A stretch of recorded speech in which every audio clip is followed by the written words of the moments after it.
Sir দোকানে বসে ঘন্টার ঘন্টা সময় লাগাইছো, মসজিদে তবলিগ জামাত আইছে কতবার পিড়ে করছে, বাড়ির কাছে যে ডাকছে, দোকানে যায় গাছ করে আসছে, তাদেরকে ওয়াদা দিয়েছো আসতেছি মসজিদে আসো নাই। ও বান্দা স্যার দোকানে সময় লাগাইলে মসজিদে কেন আসলে না? আয় আমার কাছে এই টাইপের জবাব দিয়ে যা। তোরে 80 বছর হায়াত তোর আব্বা দেয় নাই, তোর মা দেয় নাই, তোর রাজা বাচ্চা দেয় নাই। অমান্য আমির গুরুনা কিছু ফিলকাল, আমি আল্লাহ তাআলা তোকে লম্বা হায়াত দিয়েছি, আর তোরে এই শিক্ষা দেওয়ার জন্য বার্ধক্যে নিয়ে তোরে দুর্বল বানাই দিছি। তোর যৌবনকাল কেমন ছিল মনে আছে? বার্ধক্যে এসে কত দুর্বল হয়ে গেছিস। এ সময় পর্যন্ত মসজিদে যাইতে মনে চায় না। আমার চোখের সামনে আমার বাড়ির কাছে মসজিদ আছে, এ সাইদের বুড়ো আমাদের এলাকায় আছে, আমাকে কয় বুড়ো সকালে আইসে এই যে মসজিদের দ্বারে চার দোকান ওই জায়গায় এসে বসে, দুপুর পর্যন্ত বসে রয়েছে, এর মধ্যে নড়াচড়া নাই। জোহরের আজান দিছে বাড়ি চলে যায়, আজান দিলি বাড়ি চলে যায়, সব উল্টে গেছে। এদিক তাকান, আগে ঘরে বসে মানুষের গল্প সল্প করতেছে, ঘরে বসে গল্প করতেছে 60 বছর। যদি এর মধ্যে একজনের বাথরুমের জরুরত হতো তাহলে কি কতক্ষণ দি তোমরা বসো আমি একটু বাইরে আসি, তাই করতো না? আগে বাথরুম ছিল কোন জায়গা? বাইরে ছিল না। এখন উঠোনে বসে গল্প, আরে পায়খানা আসে তোরা আমি একটু ঘরে আসি, বাথরুম সব ঘরে ঢুয়ে গেছে, অ্যাটাচড হয়ে গেছে, পাল্টে গেছে না সব। আগে মুসল্লিরা মাঠে ঘাটে কাজ করতো, চকের মধ্যে কাজ করতো, আজান দিলে কয় এ চল যাই মসজিদে যাই, কেউ যদি না যায় কয় তোরা কাজ কর আমি মসজিদে আসি। আর এখন মসজিদের ধারে চার দোকান বসে গল্প করে, আজান দিলে কয় তোরা বয় আমি বাড়িতে আসি। সময়টা কিভাবে চলে গেল একটু খেয়াল করলেন না? এই সময়ের হিসাব দেওয়া লাগবে কি লাগবে না? না বুঝতে পারতেছি না, একটু খেয়াল করে না, বুঝাইতে পারতেছি না। 70-80 বছরের হিসাব দেওয়া লাগবে। 1 নম্বর ইমিগ্রেশন, দুনিয়ার সব কাজ তোমার পরিপাটি। বুড়ো মানুষ ময়লা কাপড় পরো না, বুড়ো মানুষ জামা লুঙ্গি পর্যন্ত আয়রন করে ব্যবহার করো। বেড বিছানাটা কত সুন্দর, তোমার আলনাটা কত সুন্দর করে সাজানো। ও মহিলা পুরুষ, তোমার নামাজ কালাম কেন সুন্দর করে সাজানো না? আমার কাছে গোটা জিন্দেগির হিসাব দিয়ে যাও। মানব জাতি, গোটা বিশ্বের সমস্ত মানুষ, মুসলমান, হিন্দু, বৌদ্ধ, খ্রিস্টান, কাফের, মুশরিক, মুরতাদ, বেঈমান, সবই তো মানুষ। টোটাল মানুষকে সম্বোধন করে আল্লাহ ডাক দেবে, ইয়া আইয়ুহান নাসুত্তাকু রাব্বাকুম, হে জগতের মানুষ তোমরা তোমার রবকে ভয় পাও, তোমাদের রবকে ভয় পাও। ইত্তাকু রাব্বাকুম আল্লাযী খালাকাকুম মিন নাফসিন ওয়াহিদা, যে রব তোমাদের সকলকে সৃষ্টি করেছে মাত্র এক ব্যক্তি থেকে। কয় ব্যক্তি? ব্যক্তির নাম কি? রবীন্দ্রনাথ ঠাকুর? আদম আলাইহিস সালাম। ব্যক্তির নাম আল্লাহ। এক ব্যক্তি থেকে, একজন মানুষ থেকে সমস্ত মানুষকে সৃষ্টি করেছে, সেই মানুষটার নাম আদম আলাইহিস সালাম। হাকিমুল উম্মাত আশরাফ আলী থানভী রাহমাতুল্লাহ আলাইহি আদম আলাইহিস সালাম আজ থেকে কত আগে আসছেন, দুই নবীর মাঝখানে ডিসটেন্স হিসাব করতে করতে করতে করতে সিরাতে খাতামুল আম্বিয়ার ভিতরে লিখেছেন আদম আলাইহিস সালাম আজ থেকে 9.5 বা 10,000 বছর আগে দুনিয়া আসছেন। এই 10,000 বছরের আগে একজন মানুষও দুনিয়ায় ছিল না। সর্বপ্রথম মানুষ আদম আলাইহিস সালাম। উনি আদম আলাইহিস সালামের সন্তান হইতো জোড়ায় জোড়ায়, কিচ্ছা শুনেছেন সবাই, এক ছেলে এক মেয়ে, এক এক জোড়ায় হতো। এ জোড়ার ছেলে ও জোড়ার মেয়ে, এভাবে বিয়ে হতো। আর তো মানুষ নাই, ওদের মধ্যে বিয়ে দিতে হবে, একটু ডিস্টেন্স দূরত্ব লাগবে, দূরত্বটুকু ভাবেই তৈরি করতেন, এই পক্ষের ছেলে ও পক্ষের মেয়ে, এভাবে বিয়ে হতো। ওনার 125 জোড়া সন্তান জন্ম দিয়ে আদম আলাইহিস সালাম দুনিয়া থেকে গেছেন। ওনার 1000 বছর হায়াতের ভিতরে 125 জোড়া সন্তানের থেকে সন্তান হতে হতে নাতি নাতকুরো দিয়া 1,25,000 সন্তান উনি দুনিয়া থেকে দেখে গেছেন 1000 বছরে। তো আদম আলাইহিস সালামের আগে দুনিয়ায় কোনো মানুষ ছিল না, এটা আমরা ইতিহাসে পাই। কয়েকদিন আগে বাংলাদেশি সাংবাদিকরা একটা সংবাদ প্রচার করছে, আমি দেখেছি, সেটা নিজেই শুনেছি, দেখেছি। তাতে ওনারা লিখলেন ভারতে বার্মা, এই যে বার্মা আছে আমাদের এই পাশে, বার্মার আরাকান রাজ্যে আজ থেকে 13,000 বছর আগে মানব জাতির আগমন হয়েছে। আদম আলাইহিস সালামেরও 3,000 বছর আগে তো জায়গা মানুষ। কোন হিসেব করে কয় আল্লাহ পাকি ভালো জানে। মানুষের মাটির নিচে করে কঙ্কাল পাইলে বিজ্ঞানীরা গবেষণা করে করে মাঝে মাঝে খবর দেখি এটা 50,000 বছর আগের মানুষ, অথচ আদম আলাইহিস সালাম আইছে 10,000 বছর আগে। আর ওই মানুষগুলো 50,000 বছর ওর আব্বা ভয় দিয়ে দিতেছে সেগুলো। আল্লাযী খালাকাকুম মিন নাফসিন ওয়াহিদাহ ওয়া খালাকা মিনহা, একটা মানুষ থেকে সমস্ত মানুষকে বানাইছে। সূচনা কিভাবে? সর্বপ্রথম ওই মানুষটার স্ত্রীকে বানাইছে মিনহা, ওই মানুষটা থেকে। হা মানে নফস, নফস মুয়ান্নাস। আদম আলাইহিস সালাম থেকে তার স্ত্রীকে বানাইছে। আল্লাহ পাক যে আদমকে বানাইতে গোটা দুনিয়ার মাটির উপরিভাগ চামড়া থেকে মাটি তুলে নিয়ে মাটি দিয়ে আদমকে আলাদা বানাইলেন।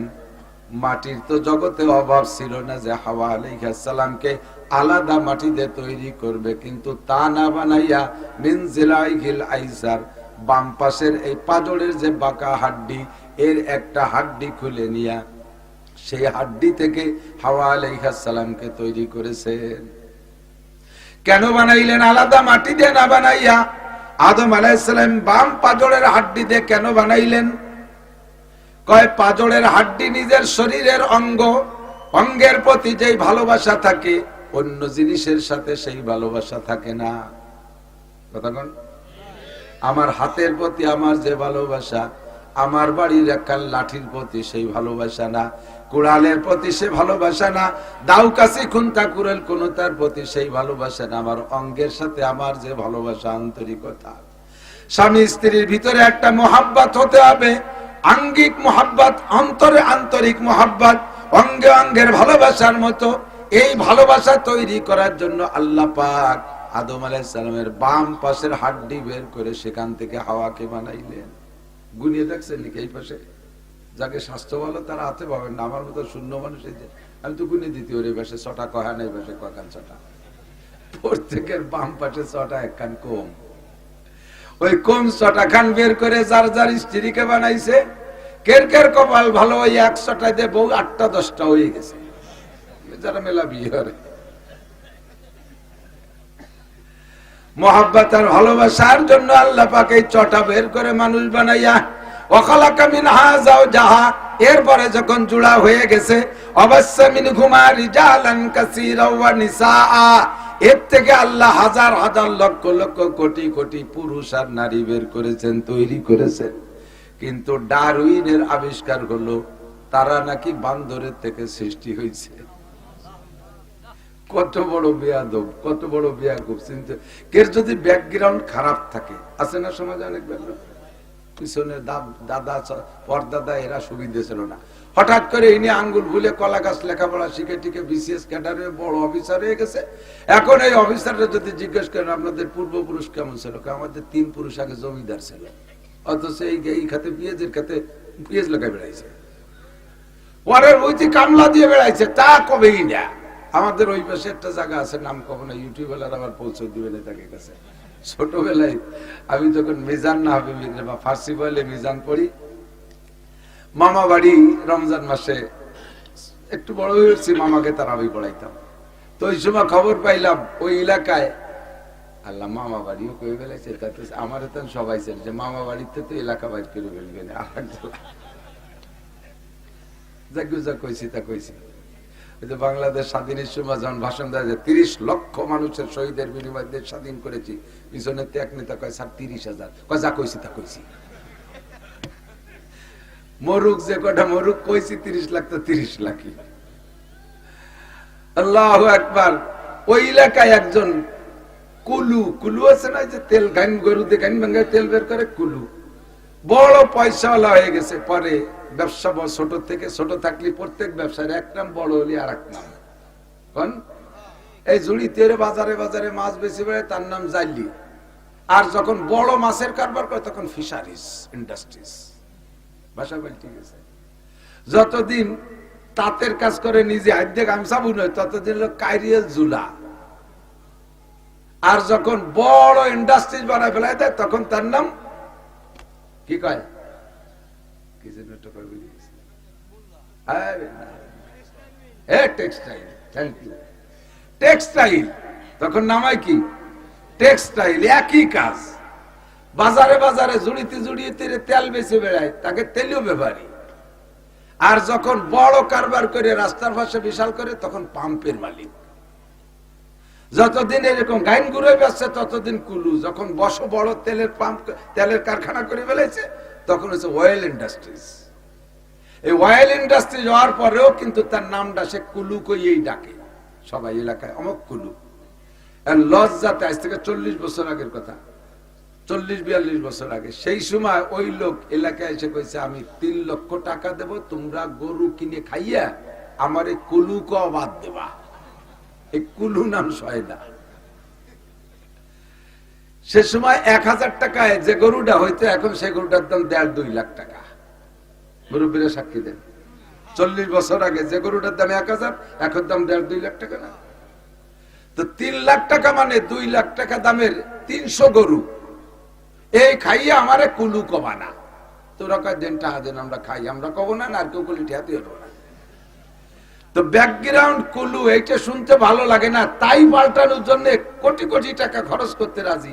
আর আমাদের ব্যাকগ্রাউন্ড আদম আলাইহিস সালাম জান্নাতি মানুষ, এই কথা বলতে লজ্জা লাগে। ব্যাকগ্রাউন্ড বান্দর ছিল, ওর আব্বা বান্দর, তাই কথা বললি বলে ক্রেডিট বাড়ে। এ বিজ্ঞানী না অজ্ঞানী? কথা কন না কেন? বিজ্ঞানী না অজ্ঞানী? আমাদের বাপদাদা, আমাদের পূর্বপুরুষ সব দামি দামি ছিলেন, ঠিক কিনা? অখালাকা মিনহা যাওজাহা وبث منهما رجالا كثيرا ونساء واتقوا الله الذي تساءلون به والارحام। ভয় পাও সেই আল্লাহকে, যে আল্লাহ পাকের সামনে তোমাদের সর্ব বিষয়, সকল বিষয় জিজ্ঞাসিত হবা। তোমাদের আভ্যন্তরীণ সম্পর্ক জিজ্ঞাসা করা হবে। আয়াতটা মক্কি, তাই বলার সাথে কথাটুকু এসে গেল। আর যেসব আয়াতের শুরুতে দেখবেন ইয়া আইয়ুহাল্লাযীনা আমানু, এই আয়াতের শাব্দিক তরজমা হলো, হে ওই সকল মানুষরা তোমরা যারা ঈমান এনেছো, আল্লাহর প্রতি বিশ্বাস স্থাপন করেছো। এটা হলো শাব্দিক তরজমা, এক কথায় তোমরা যারা মুমিন। আর বুজুর্গানে দিনের তাসাউফি আর আধ্যাত্মিক তরজমা হলো, আল্লাহ পাক ডাক দিয়ে বলেন, হে অন্ধ জগতের অটল বিশ্বাসী পাগলরা। দুনিয়ার নাম অন্ধ জগৎ, এ জায়গা বসে আল্লাহকে দেখা যায় না। দুনিয়ার নাম অন্ধ জগৎ, জান্নাত দেখা যায় না, জাহান্নাম দেখা যায় না, পুলসিরাত দেখা যায় না, হাসরের মাঠ দেখা যায় না, হায় মিজানের পাল্লা দেখা যায় না, হুর দেখা যায় না, গিলমান দেখা যায় না, কবরে আযাব দুনিয়ায় বসে দেখা যায় না। কতক্ষণ যায় নাকি? তবে যে কথাগুলো বলেছি, এই কথাগুলোর প্রতি আমাদের বিশ্বাস আছে না নাই? আল্লাহ আছে, কথা বলেন আছে?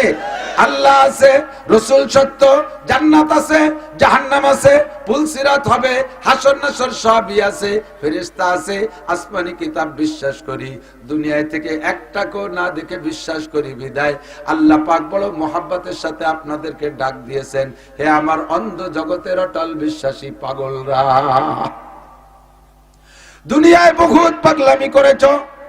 পাগল কাকে বলে? স্বাভাবিক নিয়মের পর যে আমল করে না, মারে ভাবি করে ডাক দেয়, বউরে মা করে ডাক দেয়, নিজের ঘরে আগুন জ্বালায় দেয়, পরের ঘরে যে পানি ঢালে, রাস্তার ছিঁড়া কাটা ছিঁড়া কাগজ দিয়ে বস্তা ভরে, আর 1000 টাকার নোট দিলি পথ করে টেনে ছিঁড়ে ফেলায় দেয়, শুকনো শুকনো গোবর দিয়ে বস্তা ভরে, আবার খাবার প্লেট ভরে দিলি তা পায়খানার মধ্যে চেলে ফেলায় দেয়। এর নাম হলো পাগল। সম্পূর্ণ অনিয়ম কাম করে যে, সে হলো পাগল। আপনাদেরকে আল্লাহ পাগল কেন বললেন?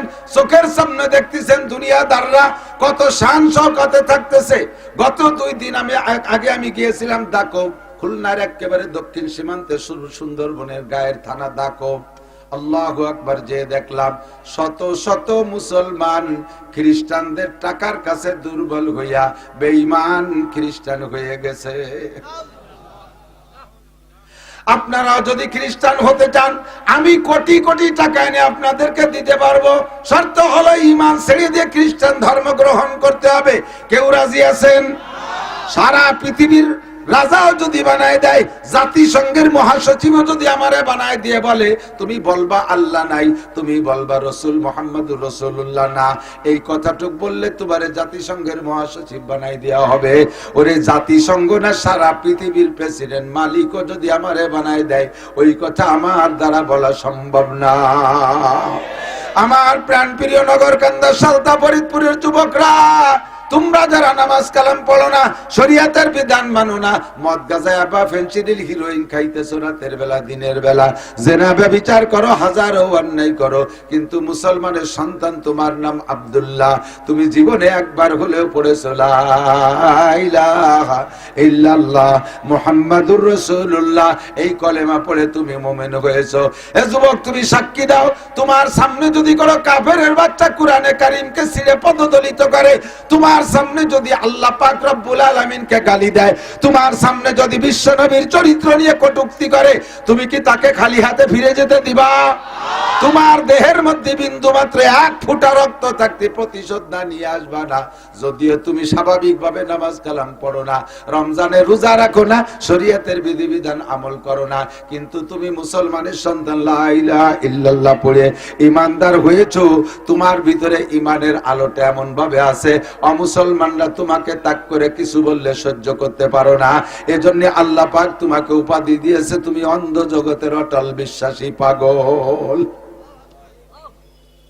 তুমি যখন অন্ধ জগতের অটল বিশ্বাসী পাগল, আল্লাহকে বিশ্বাস করো, আখিরাত মানো, কবর আযাব মানো, জান্নাত জাহান্নাম মানো, তুমি মুমিন।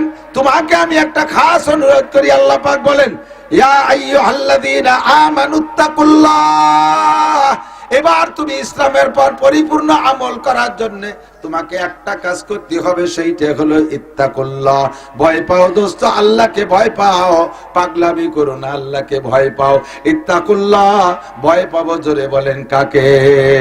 লা নাকাফু আহাদান ইল্লাল্লাহ, আল্লাহ ছাড়া কেউকে ভয় পাই না, আল্লাহ ছাড়া কেউকে ভয় পাই না। আগুনরে ভয় পাই করে পুড়ে যদি মরে যাই, মরার পরে আর আগুনরে ভয় পাওয়া লাগে না।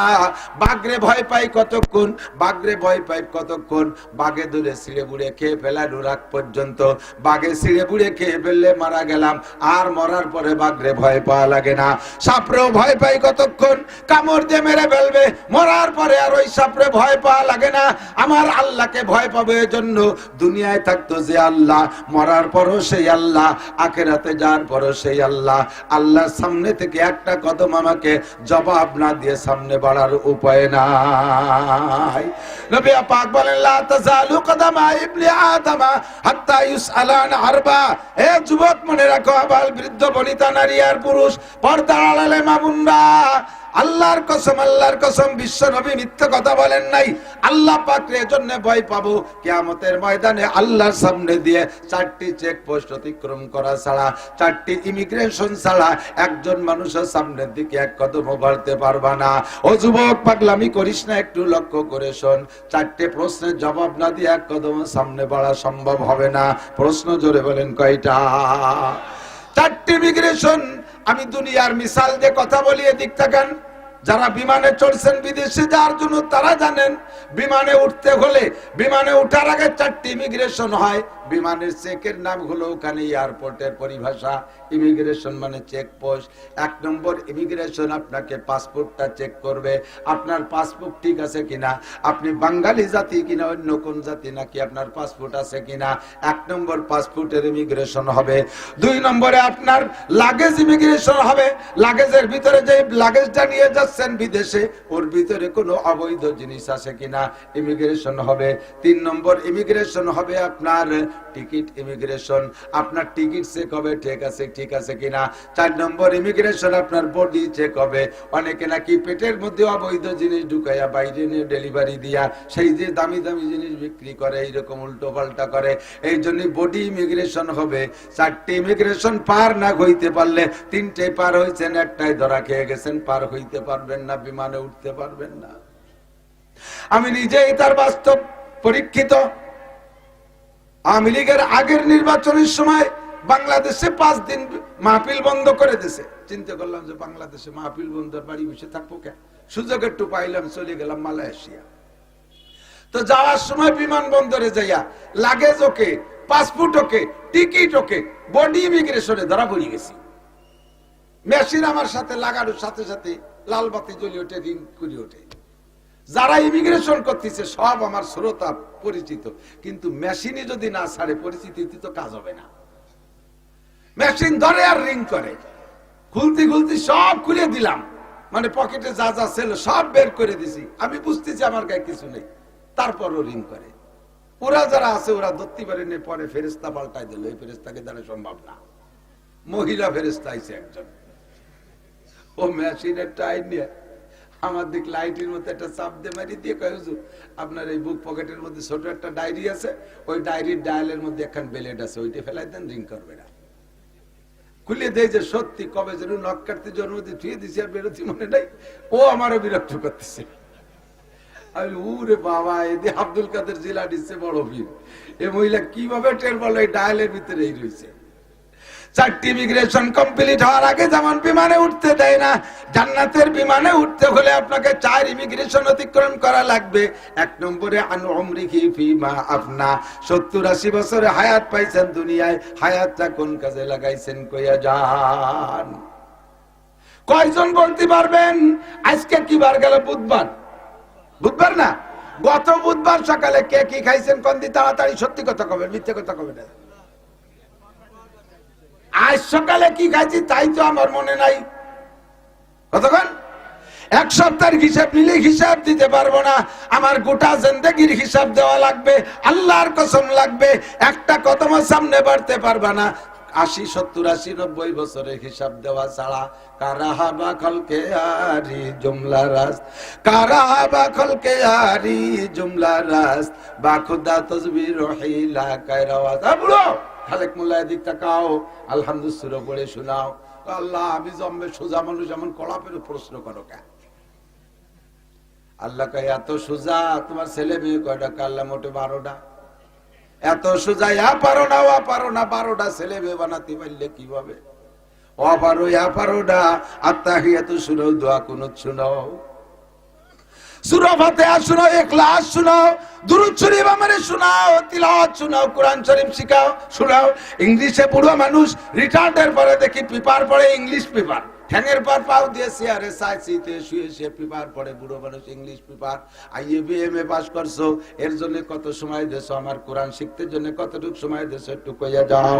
আরে স্যার দোকানে বসে ঘন্টার ঘন্টা সময় লাগাইছো, মসজিদে তাবলীগ জামাত আইছে কতবার পিড়ে পিড়ি করছে, বাড়ির কাছে যে ডাকছে, দোকানে যায় গাছ করে আসছে, তাদেরকে ওয়াদা দেছো আসতেছি মসজিদে আসো নাই। ও বান্দা, স্যার দোকানে সময় লাগাইলে মসজিদে কেন আসলে না?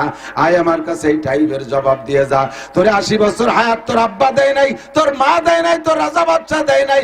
অমান্য আমির গুণনা কিছু ফিলকাল, আমি আল্লাহ তাআলা তোকে লম্বা হায়াত দিয়েছি, আর তোরে এই শিক্ষা দেওয়ার জন্য বার্ধক্যে নিয়ে তোরে দুর্বল বানাই দিছি। তোর যৌবনকাল কেমন ছিল মনে আছে? বার্ধক্যে এসে কত দুর্বল হয়ে গেছিস। এ সময় পর্যন্ত মসজিদে যাইতে মনে চায় না। আমার চোখের সামনে, আমার বাড়ির কাছে মসজিদ আছে, এ সাইদের বুড়ো আমাদের এলাকায় আছে, আমাকে কয় বুড়ো সকালে আইসে এই যে মসজিদের দ্বারে চার দোকান, ওই জায়গায় এসে বসে, দুপুর পর্যন্ত বসে রয়েছে, এর মধ্যে নড়াচড়া নাই। জোহরের আজান দিছে, বাড়ি চলে যায়, আজান দিলি বাড়ি চলে যায়, সব উল্টে গেছে। এদিক তাকান, আগে ঘরে বসে মানুষে গল্প সল্প করতেছে, ঘরে বসে গল্প করতেছে 4 বছর। যদি এর মধ্যে একজনের বাথরুমের জরুরত হতো, তাহলে কি কতক্ষণ দি ভাই তোমরা বসো, আমি একটু বাইরে এসি, তাই করতো না? আগে বাথরুম ছিল কোন জায়গা? বাইরে ছিল না। এখন উঠোনে বসে গল্প, আরে পায়খানা আসে, তোরা ভাই আমি একটু ঘরে আসি।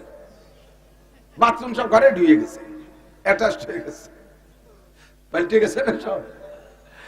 আগে মুসল্লিরা মাঠে ঘাটে কাজ করতো, চকের মধ্যে কাজ করতো, আজান দিলে কয় চল যাই মসজিদে যাই, কেউ যদি না যায় কয় তোরা কাজ কর, আমি মসজিদে আসি। আর এখন মসজিদের ধারে 4 দোকান বসে গল্প করে, আজান দিলে কয় তোরা ভাই আমি বাড়িতে আসি। সময়টা কিভাবে চলে গেল একটু খেয়াল করলেন না? এই সময়ের হিসাব দেওয়া লাগবে কি লাগবে না? না বুঝতে পারতেছি না, একটু খেয়াল করে না, বুঝাইতে পারতেছি না। 70-80 বছরের হিসাব দেওয়া লাগবে।